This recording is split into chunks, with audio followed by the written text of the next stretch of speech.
મને જે એટેક આવેલો જે સાલું પ્રોગ્રામે એ ગામમાં પણ ખૂબ માણસો અમેરિકામાં, અને સુનીતાજીનું ગામ સુનીતા વિલિયમ, અને એ જુલાસણના ચોકમાં માં જગદંબા બેઠી ને એને 2-5 વર્ષે 10 વર્ષે સુનીતાજી એના દર્શને આવે.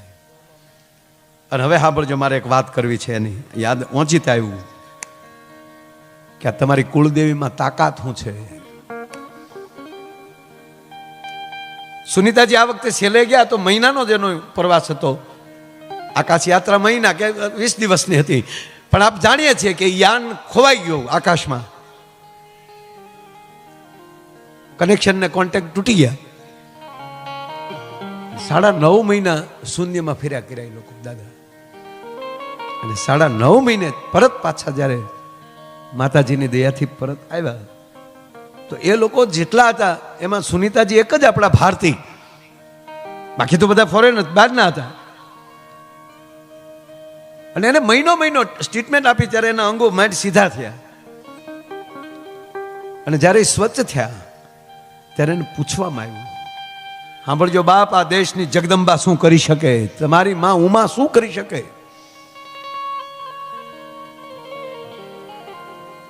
આ મારું નિવેદન નથી, હમણાં ભાઈએ કીધું એ વાત કે કોઈ આ ભુવા ભરાડીનું નથી. વિજ્ઞાનની પરાકાષ્ઠાએ પહોંચેલી વ્યક્તિ, એને પૂછવામાં આવ્યું કે તમે અત્યાર સુધી ક્યાં તમારા રૂટમાં હતા,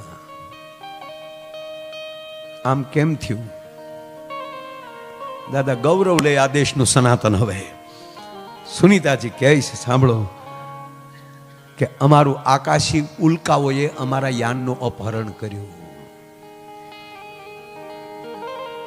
અમને બધે ગોળ ગોળ ફેરવ્યા, અમને ઘણા બધા લોક દેખાણા, પણ અમારી સિસ્ટમ કામ ન કરી શકી. અને છેલ્લે ઉલ્કાઓએ, આકાશી ઉલ્કાઓએ અમારા યાન ઉપર પ્રહાર ચાલુ કર્યા, નષ્ટ કરવાની કોશિશ કરી. ત્યારે એક ભારતની દીકરી ભાંગી પડી, અને છેલ્લે કોઈ તાકાત ન દેખાણી, અને જુલાસણના ચોકમાં બેઠેલી માં યાદ કરી કે હે માં, મારી માં તારી માળા કરતી હતી, મારી પાસે કોઈ ઉપાય નથી હવે. અને પછી દાદાગીરીથી સુનીતાજી કહે છે, હું એક નહીં, આ ભૂરિયાઓને કહો તમે હવે શું જોયું?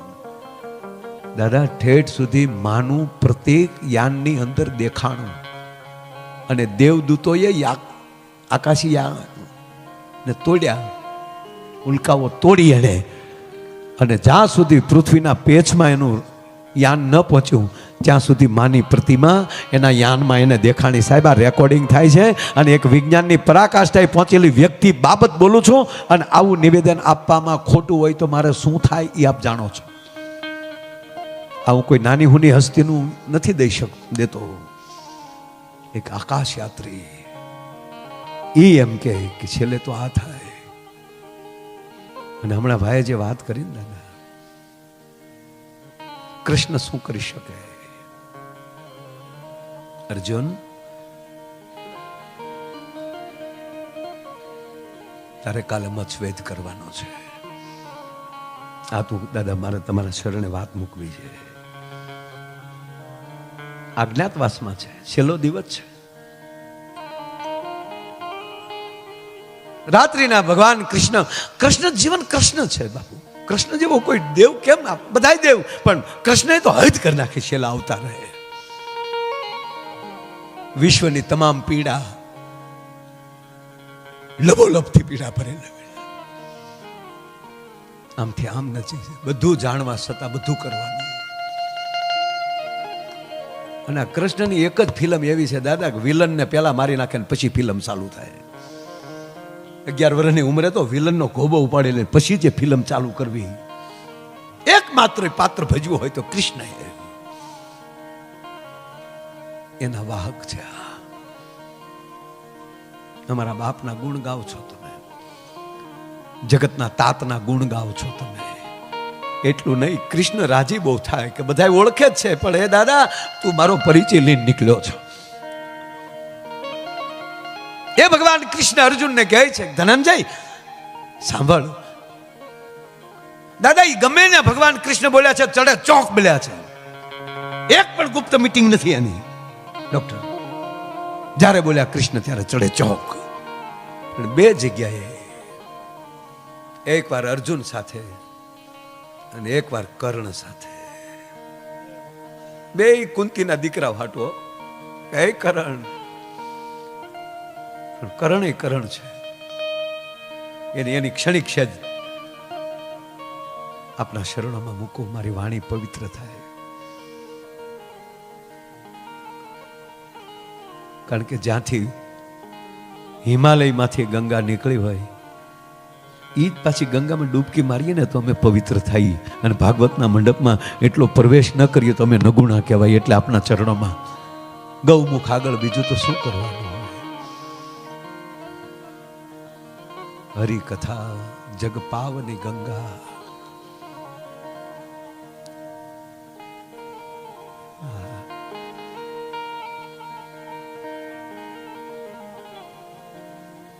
એક વાત મને બહુ ગમે છે.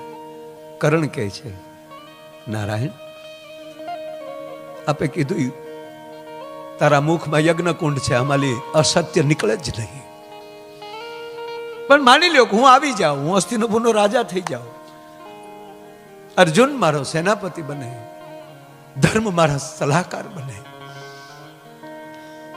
સહદેવ ને નિકુળ મને સમર ઢોળે, મહારાણી દ્રૌપદી હસ્તિનાપુરની સેનામાં મહારાણીના કક્ષમાં બેઠી હોય, આપ કહો છો કે હે કરણ,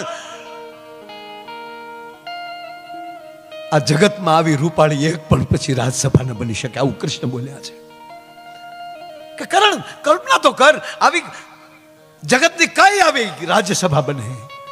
હું સમજુ છું,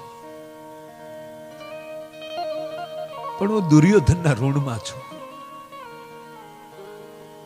બહુ મોટી ચર્ચા, એ બધી ચર્ચા પણ છેલ્લે કહે છે કરણ બધું માની લઉં કૃષ્ણ, પણ તમે જે માટે આવ્યા એ થશે. યદા યદા હિ ધર્મસ્ય જ્ઞાન નિર્ભવતિ ભારતમ અવયુત્થાનામ ધર્મસ્ય તદાત્માનમ સુજામ્યહમ પરિત્રાણાય સાધુનામ વિનાચાય ચ દુષ્કૃતમ. હું તારી ભેગો આવું નારાયણ તો તું દુષ્કૃત્યોનો વિનાશ કરી શકીશ, યુદ્ધ થશે. આ દુર્યોધન કૃષ્ણ પકડ્યો નથી રહેતો, એનું કારણ શું? કે કરણ તું તો સાંભળી લો કે નારાયણ હું તમારી ભેગો આવી જાઉં તો દુર્યોધન લડે ખરો, તાકે ન લડે, ન લડે તો યુદ્ધ થાય, તાકે ન થાય, અને યુદ્ધ ન થાય તો દુષ્કૃત્યનો નાશ થાય, તાકે ન થાય. નારાયણ તે જે માટે અવતાર લીધો એ અવતારને સિદ્ધ કરવા માટે હવે કરણને બલિદાન ભલે દેવું પડે. આજ વચન આપું છું તમને કે અર્જુનને લડાવીને લેતા આવજો, અર્જુનનો વાળ વાંકો નહીં કરું, પણ તારા માટે આજ કરણ સમર્પિત થવા માટે તૈયાર છે. એને હથેળીમાં બાળે છે. શાબાશ કરણ, શાબાશ.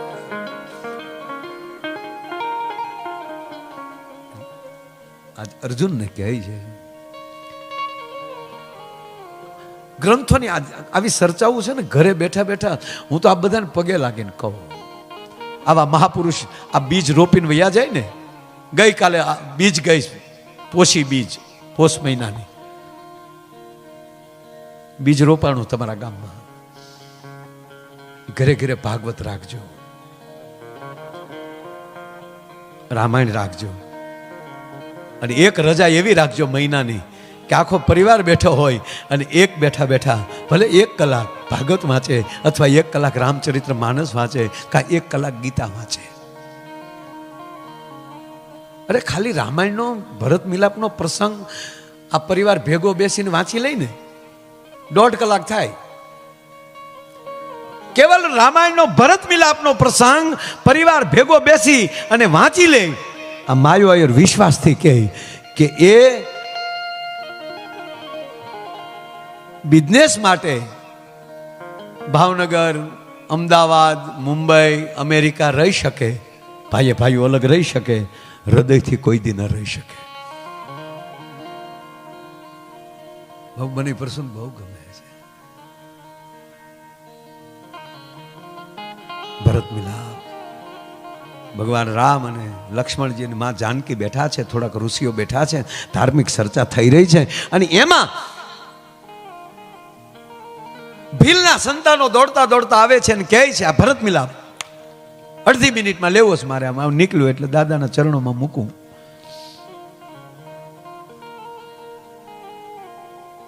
ભીલના સંતાનો આવીને કહે છે, મહારાજ પ્રભુ,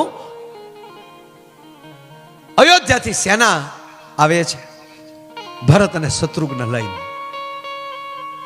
આ રામાયણ પહેલા એ શીખવાડે છે કે અડધું સાંભળેલું જોયા વગરનું ઉતાવળમાં નિર્ણય લેવા નહીં.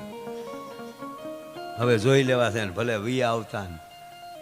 હે ભાઈ, આપણે દશરથ રાજાના દીકરા જ નથી ને, આપણે રામના ભાઈ તો નથી ને, આપણે શેષનારાયણનો અવતાર તો નથી ને, આપણે દશરથના દીકરા તો નથી ને, આપણે સુમિત્રાના દીકરા તો નથી ને. લક્ષ્મણ તો ઈ હતા. અહીંયા જ્યાં ભીલોએ એટલું કીધું કે ભરત અને શત્રુઘ્ન સેના લઈને આવે છે, તો ભગવાન રામ થોડાક આમ ખાલી ઊંચાથી જોયું, આમ ખાલી બોલ્યા નથી કાંઈ, આમ જોયું. એટલામાં લક્ષ્મણ ઊભા થઈ ગયા.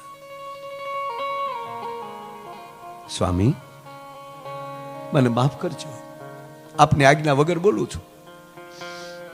શું સમજે છે કૈકેયીનો દીકરો? હવે સાંભળજો, આ લક્ષ્મણ બોલે છે રામાયણમાં. શું સમજે છે કૈકેયીનો દીકરો? આપ વનમાં એકલા છો અને 14 વર્ષ પછી પાછી ગાદીએ ન ભોગવી શકો અને અવિચળ રાત જોતું છે, એટલે એ ભૂલી ગયો સાથે કોણ છે? સ્વામી માફ કરજો, એ તમારું પદ જીરવી ન શક્યો. પછી જે જે રાજાઓ પદ ન જીરવી શક્યા એના એક પછી એક લક્ષ્મણ નામ લે છે. આ ન જીરવી શક્યો, ઓલો ન જીરવી શક્યો. છોડો પ્રભુ, એમ કરીને પોતાની જટા બાંધી. ક્રોધ મળ્યો ધીરે ધીરે વધવા. લક્ષ્મણને ભાથું બાંધી લીધો, કમર કચી લીધી અને ધનુષ હાથમાં લઈને ભગવાનના ચરણની રજ માથે લઈને એટલું બોલ્યો કે તમારા ચરણના સોગંદ, હું ભરતને અને શત્રુઘ્નને જીવતા નહીં જવા દઉં. જેવી રીતે હાથીના ટોળા ઉપર હાવજ ખાપકે, સિંહ ખાપકે, એમ હું ત્રાટકીશ. જેમ તેતરના ટોળા ઉપર બાજ ખાપકે, જેમ તેતરને વીખી નાખે, એમ હું એની સેનાને વીખી નાખીશ. રામને બોલવાનો મોકો ન આપ્યો. આકાશવાણી થઈ, હે લક્ષ્મણ, આદર્શ ન ગુમાવો. ત્યારે પ્રભુ રામ એમ કહે છે, જો આ રામ, લક્ષ્મણ તું ઉતાવળ કરે છો. એક વાત કહું, એટલે મને આ જે પરિવારો દાદા આમ ચરણમાં હોય છે ને, એ મને ગમે. એટલે મારો રામ એમ કહે છે, હું નથી કહેતો, ભગવાન એમ કહે કે હે લક્ષ્મણ, તમે એટલા રાજાઓ દેખાડ્યા એનું કારણ એ બધાય જે પોતાની ભૂમિકા ન ભજવી શક્યા અથવા તો સ્થાન ન જીરવી શક્યા. લક્ષ્મણ સાંભળ, સ્થાન કોણ જીરવી ન શકે? જેણે સાધુ ચરણ ન સેવ્યું હોય. આ બધા એટલા સંપત્તિવાન છે, ધર્મને રસ્તે છે, એનું કારણ એ છે કે બધા ગુરુ વાળા છે, આ નુગરા નથી એ કે સાહેબ. એટલે એના ખોરડે આવી ભાગવત કથાઓ થાય છે. જેણે સાધુ ચરણ ન સેવ્યું હોય. અને હા ભાઈ લક્ષ્મણ, બ્રહ્માએ આ સૃષ્ટિનું સર્જન કર્યું હતું, એમાં જેટલા જીવ મૂક્યા હવે તો હેદ કરી નાખી ભગવાન રામે. હે લક્ષ્મણ, આ જે ભગવાન બ્રહ્માજી આ સૃષ્ટિનું સર્જન કર્યું અને એમાં જેટલા જીવ મૂક્યા, એમાં કોઈ ઉત્તમ આત્મા હોય તો મારો ભરત છે. અને રામ કહેવાય, નકર હારે રોજ પગ કસરતો હતો. ખોટું ન લગાડતો, સાચું કહું લક્ષ્મણ, હજી આવે પછી જોઈ એવું નથી કર્યું. કોની ભેગો છો એ તો જો. આ ભેગા રહેવા વાળાને તો ઘાયે ઘા કહેજો. તા તો આવે છે ને, આને ધૂળ માલી ઉપાડ્યો ભાઈ ભરતને, દડતો દડતો આવતો હતો. અને ભગવાન એની સાથીએ સાયપણ. અને પછી જે લક્ષ્મણની પરિસ્થિતિ થઈ, પરિવાર હોય કે ગામ હોય, કોઈને સમજ્યા વગરનું નિવેદન ન દેતા, નકર આવી લક્ષ્મણ જેવી દશા થાય કે હા, આવા ભરત હાટું મેં આવું નિવેદન દીધું, હવે મારે જીવવાનો કોઈ અધિકાર નથી. માં ધરતી મને માગ આપે તો ધરતીમાં હમાઈ જાઓ. અણ પાછો નિર્ણય કરે કે હમાય તો હમણાં જાઓ. પણ આવો વિચાર કર્યો એનો પશ્ચાતાપ કેમ થાય? આજથી લક્ષ્મણ પ્રતિજ્ઞા લે, જીવીશ ત્યાં સુધી રામની ભરતની હું સેવા કરી, જેથી કરીને આ પાપમાંથી હું મુક્ત થઈ શકું છું. અને ભગવાન રામ અને ભરત ઉભા થાય ને ભેટીને, ત્યાં ભગવાન રામને યાદ આવી ગયું કે ઓલો દુખી થાય, તરત બોલાય ભરત આવો, લક્ષ્મણ આવો. એ લક્ષ્મણ ભરત શત્રુઘ્ન ચારે ભાઈઓ ભેટ્યા. ત્યાં દાદા ત્રણેય માતાઓ જ આવી ગયા. આપ તો જાણો છો, ત્રણેય માતાઓ આવ્યા, કઈ સુમિત્રા અને કૌશલ્યા. અને હવે લક્ષ્મણે દોડ દીધી સાહેબ. માં સુમિત્રાને પગે નહોતા લાગ્યા, કઈને દંડવત કર્યા. ધન્ય છે માં, તારા કોઠામાં આવો ભક્ત જન્મ્યો છે. આ બધી તે ભૂલ કરી જ ન હોય. અને મોટી વાત, થોડીક વાત એ છે, આ બહેનો બેઠા એટલે કહું, એ આખા દિવસની ચર્ચા છે કે તમે ઘરે એ વાંચી લેજો. પણ હાંજ પડી, હવના કક્ષમાં હવ પ્રસાદ લઈને આરામ કરવા વયા ગયા. અને હવે સીતાજી ઊભા થયા.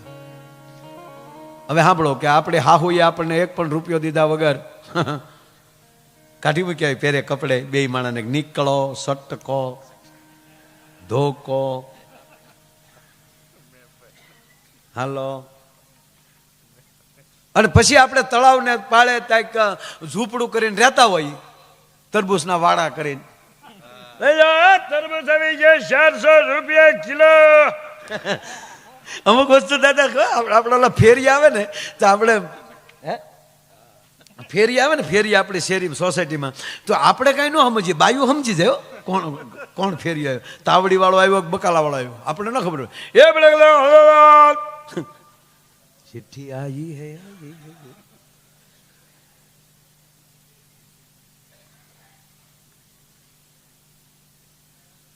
થોડુંક નામ હરખું લખો ને. મનનભાઈ ને, વાહ વાહ, ક્યાં બેઠા છે? વાહ મનનભાઈ, આપનું સ્વાગત. આમ તો બીજેપી પ્રદેશ સોશિયલ મીડિયાના પોતે અધ્યક્ષ છે, અને એવા આપણા મનનભાઈ દાણી પધાર્યા છે. એનું અહીં હાર્દિક સ્વાગત કરું છું, અને તાળીઓથી આપણે બધા. વાહ. અને બાપુ પાસે જ્યાં જાય ને દાદા, એ જેવું લેવલ એવો અવાજ આવે. આપણે જો એરપોર્ટમાં બેઠા હોય તો આમ પ્લેનની જાહેરાત થતી હોય, કૃપયા ધ્યાન દીજીએ, બોમ્બે જાને વાલી ફ્લાઇટ. 2 કલાક ડિલે થાય ને તો આપણે મજા જ આવે, કારણ કે બોલવા વાળા હામાં આપણને એમ જ થાય કે છોકરાના માસી બોલે. કૃપયા ધ્યાન દીજીએ, આપણે ગલગલિયા થાય, ક્યાં બાત હૈ. ઈ નહીં, રેલવે સ્ટેશન આવી જાઓ, प्लेटफॉर्म नंबर 2 सौराष्ट्र मेल आएगा, ઉપડેગા તો. અને સાહેબ બીજી મને આનંદની વાત એ છે, રેલવેની વાત આવી. રેલવેના એન્જિન ગુજરાતમાં બને છે. આ મોદી સાહેબ છે. હે ગોધરામાં મારો પ્રોગ્રામ હતો, ડાયરો. હા, અહીંયા આપણે જે જોયું છે એ જ વાત કરી ભાઈ. હા મિત્રો,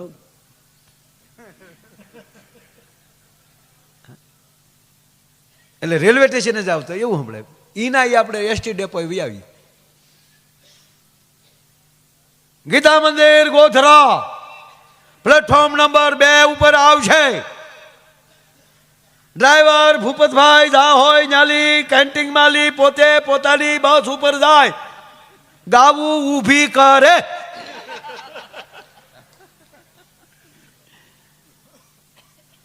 આપણે જેવું જેવું જે મૂકીએ એ પ્રમાણે થાય. વાત એ કરતો હતો દાદા કે સાસુએ આપણે મૂકી દીધા હોય અને પછી થોડોક સમય જાય, એકલા રહેતા હોય ઝૂંપડું બાંધીને, 1 રૂપિયો ન આપ્યો હોય આપણને, અને પછી આપણા સાસુ ને આપણા મમ્મી બે મળવા આવે તો આપણે કોને મળીએ? હે? અને ધન્ય છે આ દેશનું શાસ્ત્ર. માં જાનકી દાદા ઊભા થયા અને કઈના કક્ષમાં ગયા. કઈ તો તૂટી વાળીને હુતા થયા, આહુડા હુકાઈ ગયા હતા. અરે રે માં શારદા, તે મારા જીભે શું કરાવ્યું? મારા બાળકોનું જીવન ઝેર કરાવી નાખ્યું. મારી જાનકી અયોધ્યામાં નીકળે તો પાલખીમાં બેસી નીકળે, કોઈ દી ધરતી ઉપર પગ નથી મૂક્યો. એને બદલે મારી જાનકી ધૂળમાં પડી છે. મારો રાઘવ, મારો લખન આંખો વીચીને અને એવે ટાણે પગ પાસે સીતાજી બેસીને માં કઈ કઈને કહે છે કે માં તમારા પગ લંબાવો ને, લાવો પગ દાબી દઉં. જાનકી આ બા, મને ખબર છે તમે મહારાજ દશરથના માનીતા રાણી છો. મારી માં કઈ કઈ અયોધ્યાની બજારમાં નીકળે તો જાજમ પથરાતી હોય. મારી માં કઈ કઈના પગને ખબર નથી ધૂળ શું કહેવાય.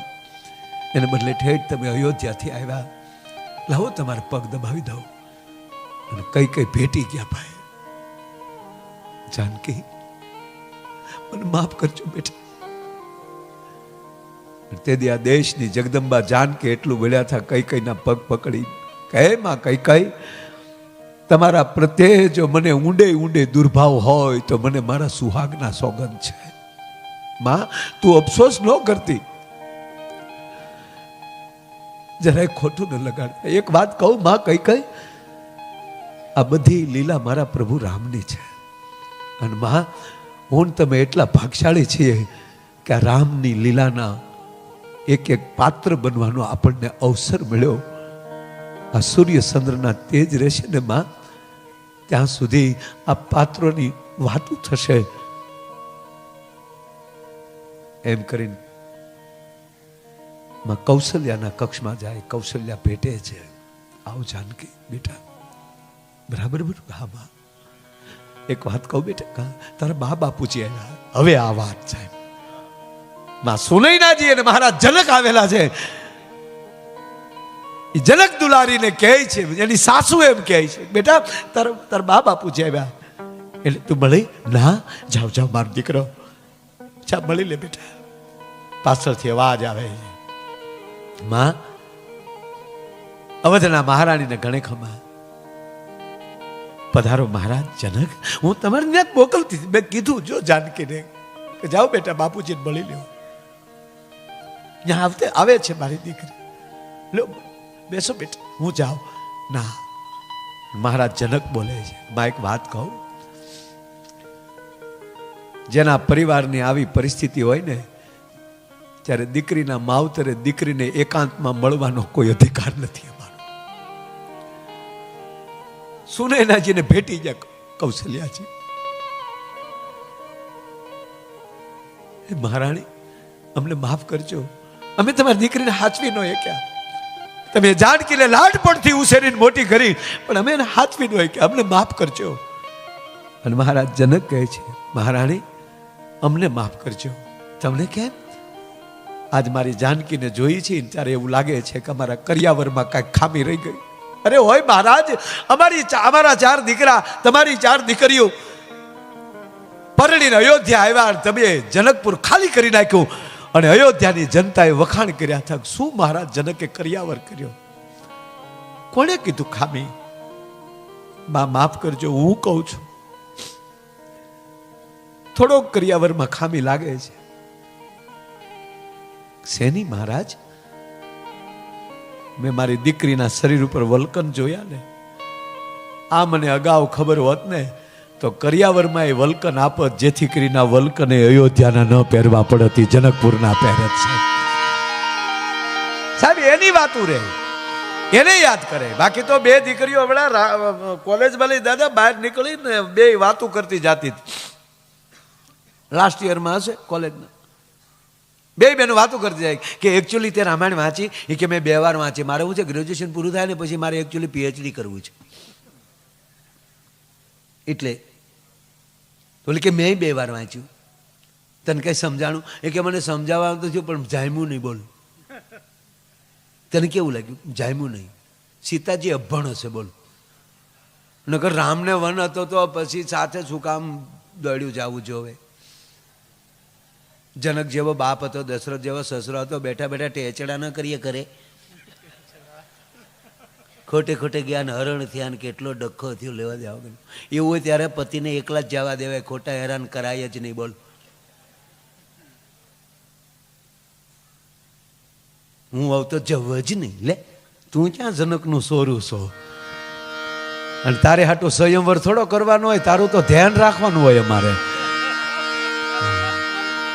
તા બીજી બોલી, બીજી કે હું આવ તો વય જ જાવ. તા કેમ? તા કે ઘરમાં 3 સાસુ નીકળતા તો જંગલમાં સારું. એ આની વાત નથી આ. માટે હરિપુરામાં હો જી રે હરિની હાથડીએ મારે જોઈ લ્યો. આ માયાને દાદાની કથામાં રોજનું હટાણું. ક્યા બાપ, આ દીકરા. રાજા રામ રામ રામ સીતા રામ રામ રામ સીતા રામ રામ રામ રાજા રામ રામ રામ.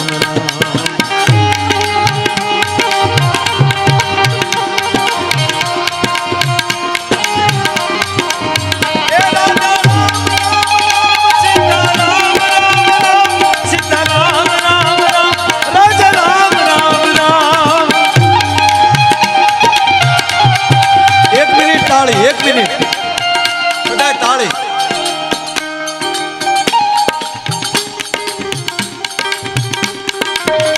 ભાગવત કથામાં તાળી પાડી લઈને ખાલી તોય પછી વાહે છોકરા ભાગવત કથા ન કરે તોય હાલે. ઘણા ઘણા તો બુઢિયા દાદા એવી વાતો કરે, કથા છે ને અત્યારે ન સાંભળવી તો હાલે. પરિવાર માલિકો એક કથા કરી નાખે ને તો 71 પેઢી તરી જાય. તરે જ 110% તરે. પરિવારમાં એક નહીં સાહેબ. આ ગામમાં ભાગવત કથા થઈ ને હરિપુરામાં, આ હરિપુરામાં જેટલી જ્ઞાતિ હશે ને આ બધાયની 18 વર્ણના પિતૃને મોક્ષ છે. જેવું તેવું નથી, ત્યાં પડદો ન હોય, પણ જીવતા સાંભળીએ મરી ગયા સાંભળીએ. આમાં આ કથા એવી છે, જીવતા સાંભળો તોય મોક્ષ થાય, મર્યા પછી સાંભળો તોય મોક્ષ થાય, ભૂત થાવ તોય મોક્ષ થાય. સનત કુમાર ને નારદજી કહે છે, ધંધુકારીને ગૌકર્ણજી કહે છે, અને મહારાજ પરીક્ષિતને સુખદેવજી મહારાજ કહે છે, સુખદેવજી જીવતા છે તોય એને મોક્ષ મળે છે. ધંધુકારી ભૂત છે તો એને મોક્ષ મળે છે. સનત કુમારો કાંઈ નથી છતાં નારદની લહેર એમને મળે છે. તાક થયા થયા બાપુ આનંદ કરતા કરતા. એટલે ભાગવત કથા જીવતા સાંભળો તોય મોક્ષ મળે, મરી ગયા પછી વિષ્ણુભાઈ સાંભળીએ ને તોય મોક્ષ મળે. પણ મર્યા પછી સાંભળીએ ને જીવતા સાંભળીએ એમાં ફેર એટલો. ખરેખર ટાઈમ ન હોય દાદા તો કોઈને સાંભળવા આવવું જ ન જોવે ને. મર્યા પછી સાંભળી લેવાની. ગામમાં કોક તો કરશે. જીવતા સાંભળો ને મર્યા પછી સાંભળો એમાં થોડોક ફેર છે. એમાં ફેર એટલો, મર્યા પછી સાંભળવું હોય તો વાહડામાં ગળીને સાંભળવી પડે.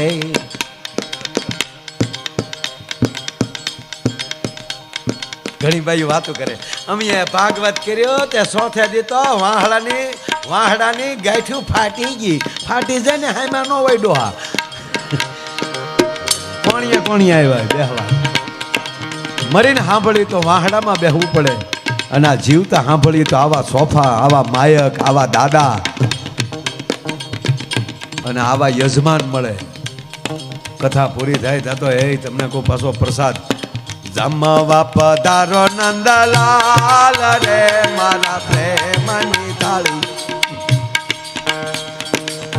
અને એમાંય એની કથા એની હાજરી હોય, અને એમાંય એ જ્યારે ગૌરાવે ને ત્યારે આમ જો જીવનનો મોકો સમજવાનો કે મને 1 મિનિટ એ કથાના પ્રવાહમાં ઢબઢબાની મોકો મળ્યો છે એટલે દેહને તોડી નાખજો.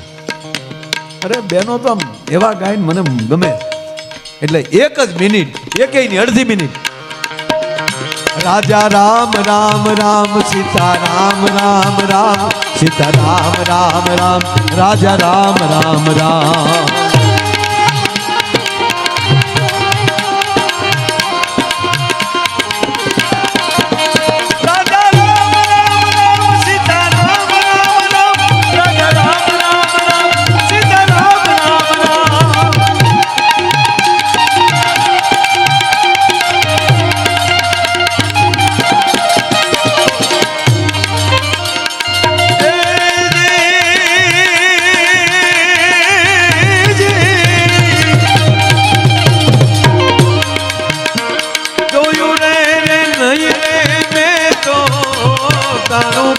કટાણું રે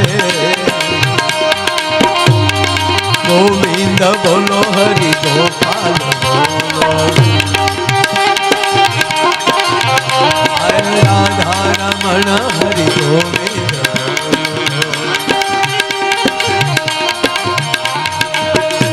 જોયું રે નહીં રે મેં તો તાણું કે કટાણું રે મારા હરિને જ્યારે જોવા જાવ ત્યાં વેર રાત પડી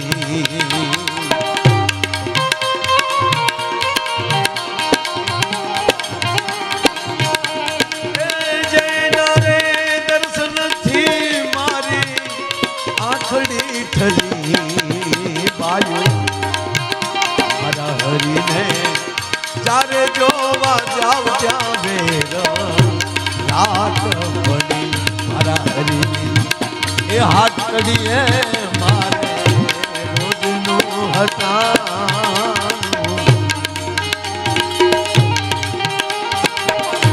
પૃથ્વી પવન ને પાણી આટા ઉલટ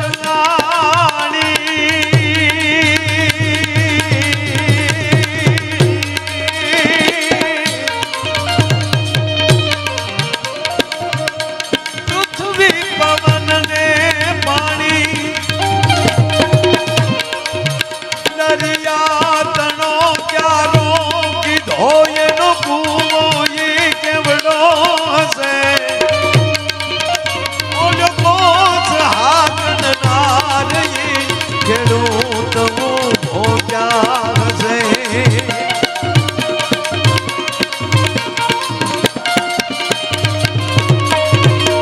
બબે મશાલો બાળતો અંજવાળતો ઉભો મશાલી ક્યાં હશે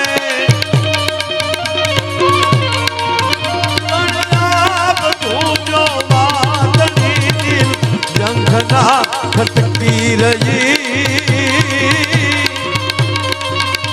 બ્રહ્માંડ ને ભટકી રહી અંતે મતી અટકી ગઈ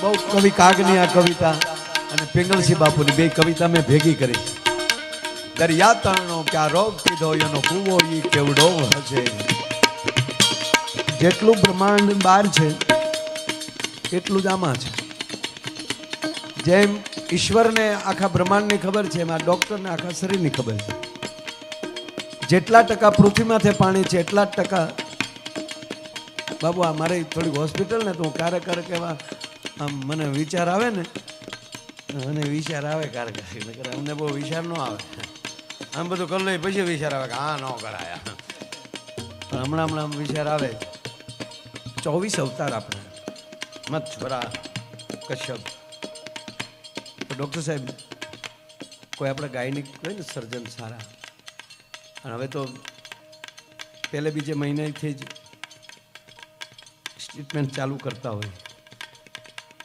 તો એવા એક્સરે હોય ને એ હું જોઉં દાદા મેં હમણાં જોયું ત્યારે ખબર પડી ધન્ય છે આ દેશ જેમ 24 અવતારે અને આમ ગણીએ તો આપણા દશા અવતાર